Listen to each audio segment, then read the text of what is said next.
touch the leader when they are ministering. You never touch your leader whilst he is ministering, in the height of ministering or praying for somebody. Well, we went over that the other day. Everybody was here when we did that, right? We talked about how certain things can transfer. You shouldn't be touching your pastor whilst he's praying for someone, because we have this thing now where, we have this thing now, you're pastor, okay? Stretch your hand like you're praying for someone, and you got it right just behind pastor. No, you're on the wrong side. You go here, or you stand God here. In the event that there's a move. Because sometimes your pastor can get a strong impartation or an impact can be resting on him, or something can be on that person that is that strong, and the transition of that can take place immediately. That will cause them to either stagger. You want to be able to secure that stagger. You want to be able to secure that. Your job is this. And so the thing is, I am never standing like this because my pastor should never be able to drop on my whole body. No, my posture is always in a stagger, pastor here. You see that? My knee here. Remember, there are physical parts on your pastor that your hand in your body should never rub on. So I should never have it like this. When? Excuse me, as I overthink. No, so we want to make sure that we are always safeguarding our movement, our touch, and different things. I want to share something.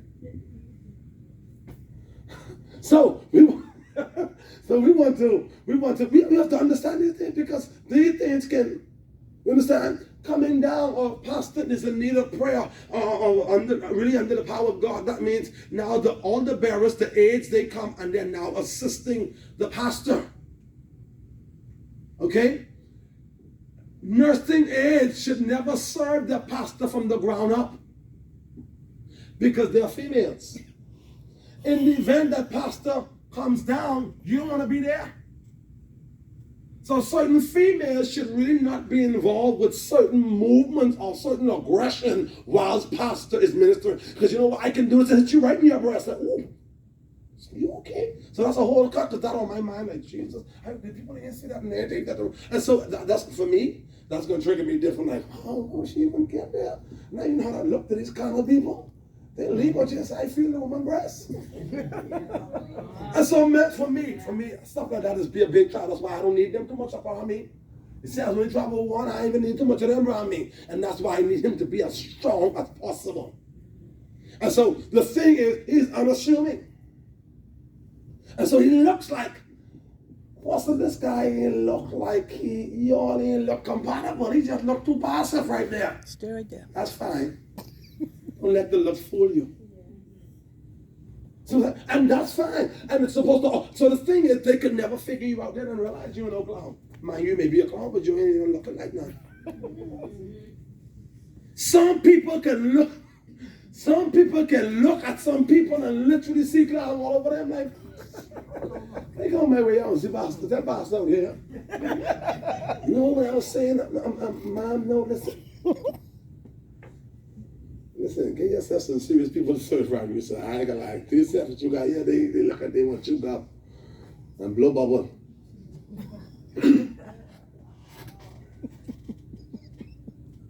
Because these things can stop the flow of the Spirit. The armor bearer should never touch the leader while they are ministering. You know why? It can stop the flow of the Spirit.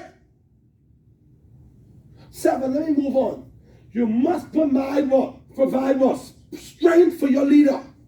How? Always displaying and producing an attitude of faith and peace, and not be a burden to your leader. You know why? Because of your own personal problem or own personal needs.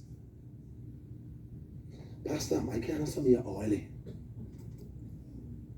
Oh, Pastor, I see you. I see you getting the lady something for gas. I got to get my little $10 to it.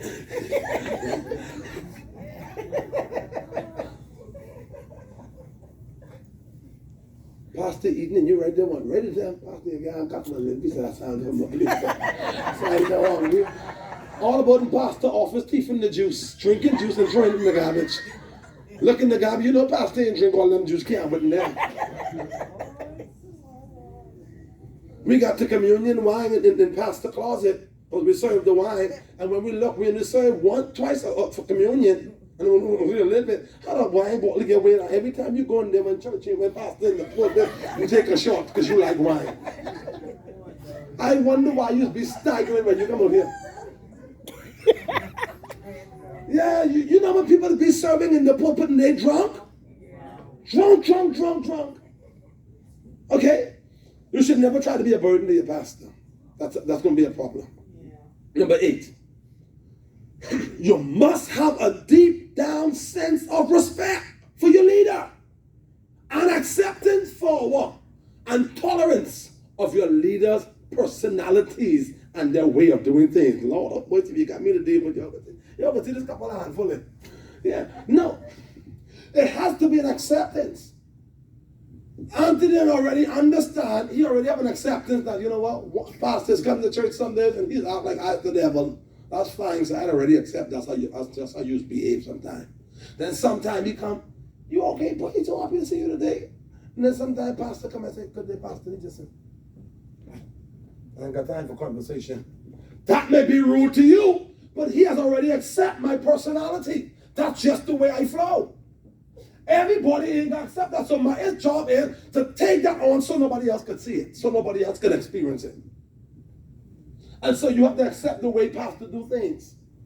Pastor, I don't like how you just let these people come seeing you after church. That's pastor's way of doing it.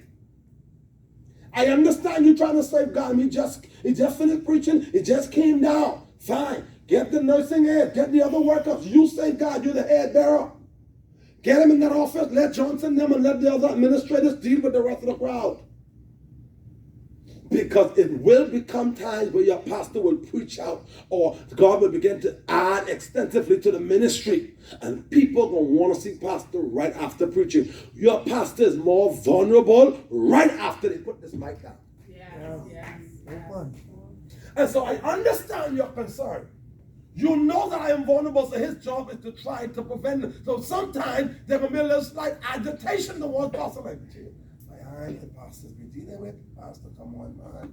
You can't be letting this happen. We understand. So that's going to be expressed in a respectful way to pastor later on.